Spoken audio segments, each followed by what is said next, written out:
बिस्मिल्लाहिर्रहमानिर्रहीम। नाज़रीन अस्सलाम वालेकुम, मैं हूँ इमरान वसीम। नाज़रीन आज 31 मार्च है, दिन है जुमेरात का और साल 2022। नाज़रीन आज के प्रोग्राम में कौमी असम्बली के इजलास से मुतल्लिक जो तफसीलात हैं वो आप नाज़रीन के साथ शेयर करेंगे। आपको बताएंगे कि आज का इजलास शुरू होने से पहले पार्लियामेंट हाउस में कौन सी दो अहम डेवलपमेंट्स हुई, उन पेशरफ से मुतल्लिक जो तफसीलात हैं वो आप नाज़रीन के साथ शेयर करेंगे। और फिर आज की अदालती कार्रवाई का अहवाल आपको बताएंगे कि वो कौन से 6 अरकान असम्बली थे जिसकी वजह से आज का इजलास जो है वो फ़ौरी तौर पर मुलतवी कर दिया गया इतवार के रोज़ तक। और फिर आपको ये भी बताना है कि अमेरिका के सफारत खाने और अमेरिकी सफ़ीर को पाकिस्तान से बेदखल करने का, अमेरिकी सफारत खाने को बंद करने का मामला क्या है, ये मामला कहाँ पे ज़ेर बहस आया, इसकी तफसीलात भी आपके साथ शेयर करेंगे। और आज का 15 मिनट का कौमी असम्बली के इजलास का वो हिस्सा जिसका मीडिया पर मुकम्मल तौर पर ब्लैकआउट किया गया, उसकी तफसीलात भी आपके साथ शेयर करेंगे। और फिर कौमी असम्बली के जो हुकूमती अरकान हैं उनकी सहाफ़ियों के साथ क्या तकरार हुई है, किस किस्म के सख्त जुमलों का तबादला हुआ है, इसकी तफसीलात भी आपके साथ शेयर करेंगे। तो सबसे पहले कौमी असम्बली का इजलास शुरू होने से पहले कौन से दो अहम डेवलपमेंट्स हुई हैं उनकी तफसीलात आप नाज़रीन के साथ शेयर करते हैं। नाज़रीन आज अपोजिशन की जानिब से 2 मुख्तलिफ़ दरख्वास्तें जो है वो कौमी असम्बली के सेक्रेटेरिएट में जमा करवाई गई। एक दरख्वास्त जमा कराई गई है कि जो वोटिंग है अदम एतमाद की तहरीक पर वो फ़ौरी तौर पर करवाई जाए। ये दरख्वास्त जो साबिक़ स्पीकर हैं अय्याज सादिक, नवीद कमर जो कि साबिक़ मिनिस्टर हैं, और उनके साथ जो शाज़िया मरी साहिबा हैं पाकिस्तान पीपल्स पार्टी की खातून रहनुमा, उन्होंने ये जाके दरख्वास्त तहरीरी तौर पर स्पीकर चैम्बर में जमा करवाई। लेकिन नाज़रीन इस दरख्वास्त से मुतल्लिक़ दिलचस्प बात यह है कि जब स्पीकर साहब को पता चला कि अपोजिशन का डेलीगेशन आ रहा है और कोई दरख्वास्त जमा करवाना चाहता है कि जो वोटिंग का अमल है अदम एतमाद की तहरीक पर वो आज ही करवा दिया जाए क्योंकि हमारे नंबर पूरे हैं, तो डेलीगेशन अपोजिशन के डेलीगेशन पहुंचने से पहले जो स्पीकर साहब थे वो अपना चैम्बर छोड़ के चले गए। वो स्पीकर साहब जो कहते हैं कि आइन के मुताबिक, कानून के मुताबिक मैं इस कार्रवाई को आगे बढ़ाऊंगा, लेकिन सूरत हाल क्या है मैं कोई कमेंट नहीं करूंगा, फ़ैसला आप देखने वालों ने, आप सुनने वालों ने करना है। तो ये एक दरख्वास्त जमा कराई गई। दूसरी नाज़रीन दरख्वास्त ये जमा करवाई गई है कि जो वज़ीर-ए-आज़म के अदम एतमाद की तहरीक कामयाब होने की सूरत में इमरान खान साहब तो वज़ारत उज़्मा से हट जाएंगे। नाज़रीन यहाँ पे छोटा सा वक्फ़ा लेते हैं, दोबारा आपकी खिदमत में हाज़िर होते हैं। माफ़ कीजिएगा नाज़रीन, कफ़ आ रही थी इसलिए मुझे बीच में ब्रेक लेना पड़ा। तो दूसरी नाज़रीन तहरीरी दरख्वास्त कौमी असम्बली के सेक्रेटेरिएट में इस बारे में जमा कराई गई है कि वज़ीर-ए-आज़म से मुतल्लिक़ अदम एतमाद के साथ साथ जो कौमी असम्बली का एजेंडा है उसमें नए वज़ीर-ए-आज़म के इंतखाब का एजेंडा भी शामिल किया जाए। और ये दरख्वास्त शहबाज शरीफ की जानिब से मुत्तहिदा अपोजिशन ने आज कौमी असम्बली के सेक्रेटेरिएट में जमा करवा दी है। इस पर स्पीकर साहब का अख्तियार है वो क्या फ़ैसला करते हैं। जो भी फ़ैसला होगा, जो भी पेशरफ्त होगी वो अगले प्रोग्राम में या किसी भी व्लॉग में आपके साथ हम शेयर कर लेंगे। अब हम बात कर लेते हैं कौमी असम्बली के आज के इजलास की कार्रवाई से मुतल्लिक़। नाज़रीन 4 बजे कौमी असम्बली का इजलास शुरू होना था और 4 बजे से पहले जो मुत्तहिदा अपोजिशन का जो पार्लिमानी इजलास था वो हुआ, जिसमें 172 अरकान ने शिरकत की। 177 इस वक्त नंबर गेम है अपोजिशन का, जो हमें नंबर दिए गए हैं, जो बताए जा रहे हैं, मीडिया पे भी शेयर किए जा रहे हैं। लेकिन जो पार्लिमानी पार्टी का मुत्तहिदा अपोजिशन का इजलास हुआ उसमें 172 अरकान ने शिरकत की। तो आज का कौमी असम्बली का इजलास नाज़रीन 4 बजे की बजाय जो 5 बजे के बाद शुरू हुआ है, ग़ालिबन 5:15 बजे। और 5:15 बजे के बाद या उससे पहले जो माहौल है वो भी आपके साथ हम शेयर कर लेते हैं। नाज़रीन कौमी असम्बली का इजलास शुरू होने से पहले हमने जो अपनी आँखों के साथ, इन गुनाहगार आँखों के साथ हमने मनाज़र देखे हैं, यानी पूरी जो कौम है वो तो एक हिजान में, एक ज़हनी तनाव का शिकार है कि क्या होने वाला है, इमरान खान साहब रहेंगे नहीं रहेंगे। लेकिन हमने इजलास शुरू होने से पहले देखा कि जो हुकूमती अरकान थे, जो अपोजिशन के अरकान थे, वो आपस में टोलियों की शक्ल में, ग्रुप्स की शक्ल में खुश गपियाँ लगा रहे थे, आपस में गपशप कर रहे थे, कह के लग रहे थे। यानी कौमी असम्बली का इजलास शुरू होने से पहले इस तरह के मनाजर थे। और कुछ टोलियाँ हुकूमती अरकान की बनी हुई थी, वो आपस में खुश गपियाँ कर रहे थे, आपस में गपशप कर रहे थे। और कुछ टोलियाँ जो है, ग्रुप्स जो थे वो अपोजिशन अरकान के थे, जो अपने डेस्क के ऊपर मौजूद गपशप लगा रहे थे, सियासी माहौल पर गुफ्तगू कर रहे थे, सियासी मामलात पर कर रहे थे, जो कुछ भी कर रहे थे। लेकिन जो प्रेस गैलरी है वहाँ से ये देख रहे थे कि वो आपस में बड़े खुश हैं, हुकूमती अरकान भी और अपोजिशन के अरकान भी।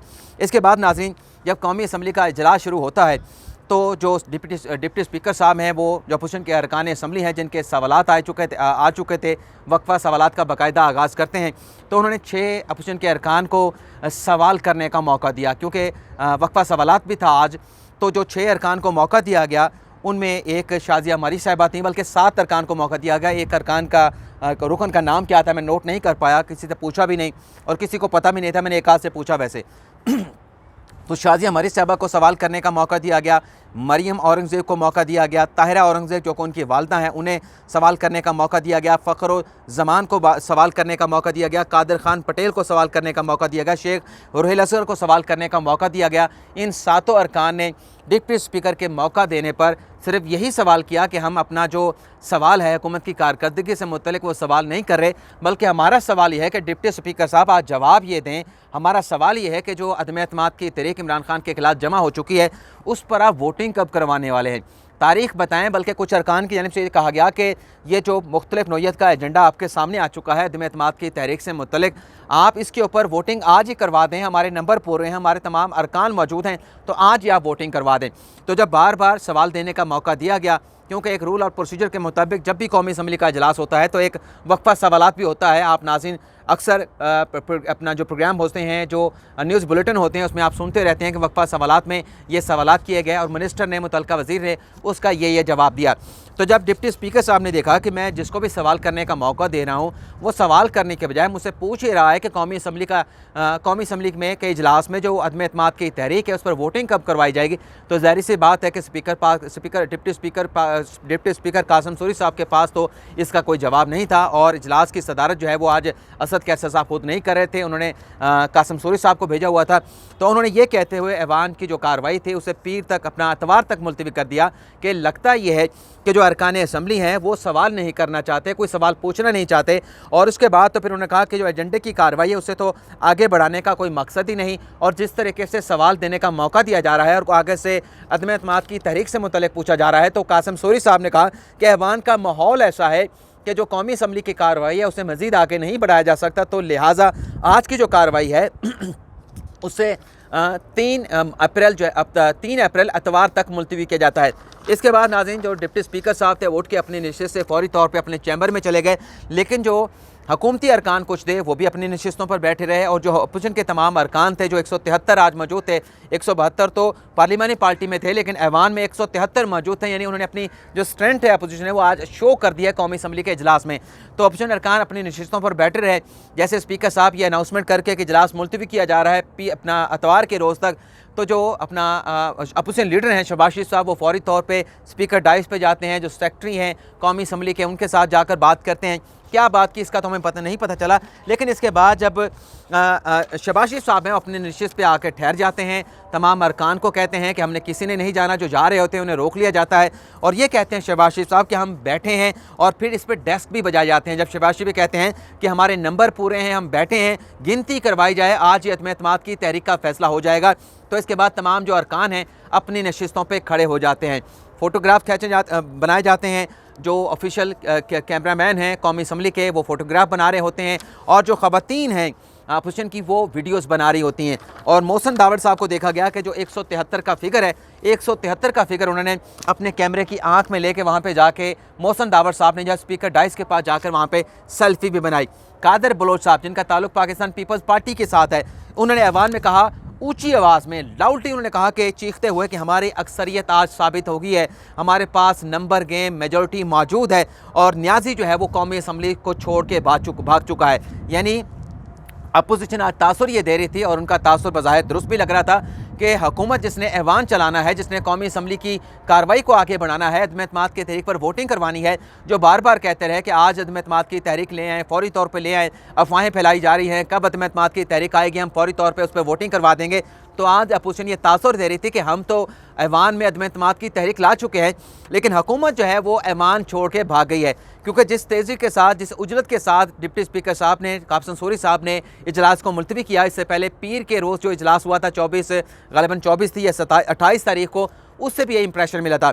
लेकिन इसके बाद नाज़रीन जो हुकूमती अरकान आज के ऐवान में मौजूद थे, कौमी असम्बली के हाल में मौजूद थे, उनकी जानिब से चोर के लोटे के आज के इजलास में नारे लगाए गए और अपोजिशन की जानिब इशारा करते हुए हुकूमती अरकान का ये भी कहना था, और उसमें जो अरकान कौमी असम्बली हुकूमत के शामिल थे, उसमें फैसल खान जो सिंध हाउस पर हमला करने वालों में शामिल थे, अतार न्याजी जो सिंध हाउस पर हमला करने वालों में शामिल हैं। हालांकि उनके वारंट गिरफ्तारी जारी हो चुके हैं। सुप्रीम कोर्ट को यकीन दहानी करवाई जा चुकी है कि वारंट गिरफ्तारी जारी है, उन्हें गिरफ्तार कर लिया जाएगा, लेकिन ताहाल ऐसा कोई एक्शन नज़र नहीं आता। ये जो हकाइक हैं वो आपके साथ में शेयर कर रहा हूँ, अपनी तरफ से किसी पर इल्ज़ाम लगाने की कोशिश नहीं कर रहा।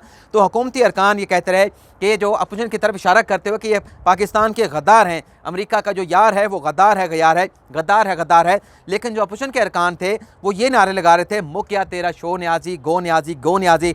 और फिर साथ में और भी कुछ नारे लगाए गए हुकूमत के ख़िलाफ़ जो कि अपोजिशन वाले लगा रहे थे, वो भी गो न्याजी वाले थे, मुक या तेरा शो न्याजी, गो न्याजी। तो ये नारे लगाए गए, ख़ास तौर पे अब्दुल कादिर पटेल लगा रहे थे। लेकिन इसके साथ नाजरीन जब ये सारा शो हो गया 15 मिनट तक की, ये वो कार्रवाई है जब कौमी असम्बली का इजलास मुलतवी कर दिया गया, लेकिन अपोजिशन अरकान जो है वो 15 से 16 मिनट तक जो है वो कौमी असम्बली के ऐवान में मौजूद रहे। डेस्क बजाए गए, नंबर गेम जो स्ट्रेंथ है उसका इजहार किया गया, उसे शो ऑफ किया गया।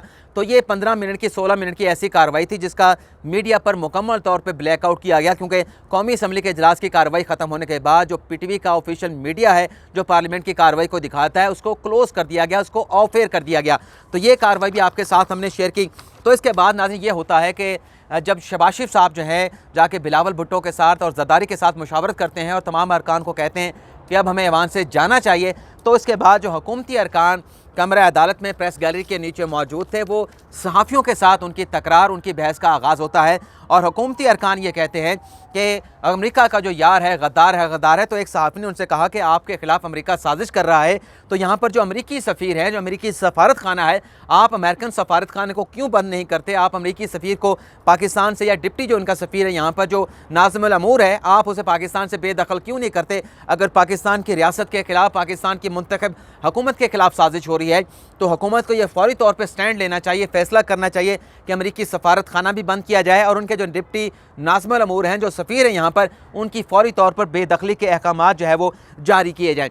लेकिन जब ये तकरार चल रही थी, हुकूमती अरकान नीचे ठहर के बातें कर रहे थे, तो सहाफ़ियों के साथ उनकी ऐसी तकरार भी हुई। नाज़ेबा जुमले जो कि अता न्याजी साहब हैं, उन्होंने एक हमारे सहाफ़ी से मुतल्लिक़ कहे, उनसे एक मतलब एक गाली जैसा लफ्ज़ था, मैं गाली नहीं कह रहा, लेकिन गाली से मिलता जुलता लफ्ज़ जो है उनकी जानिब से कहा गया, जिस पर फिर सहाफ़ियों ने कहा कि आप हुकूमती अरकान है, ये किस तरह का आपका लहजा है, किस तरह का आपका रवैया है, किस तरह की आपकी ज़ुबान है। आपने सिंध हाउस पर भी जाके हमला किया और कौमी असम्बली में आप ठहर कर जो है इस तरह की गुफ्तगू कर रहे हैं। हालात ये बन चुके हैं, आपकी हुकूमत जो है वो स्टेक के ऊपर है, आज गई कल गई, लेकिन आपकी हालत ये है कि आपकी ईगो, आपकी ज़ुबान, आपकी ये चीज़ें, ये वो चीज़ें हैं जो आज आपको इस नहज पे लेके आई हैं कि खान साहब को अदम एतमाद की तहरीक का सामना करना पड़ा है। साफ़ियों ने यह भी कहा कि आप लोगों के इस रवैये की वजह से खान साहब तक जो हक़ाइक़ थे, जो ज़मीनी हक़ाइक़ थे, वो नहीं पहुँच सके और आप खान साहब को अच्छा की रिपोर्ट देते रहे, और आज आप लोगों की वजह से खान साहब को ये सारी सूरत हाल का सामना करना पड़ रहा है। तो ये नाज़रीन आज की अदालती कार्रवाई,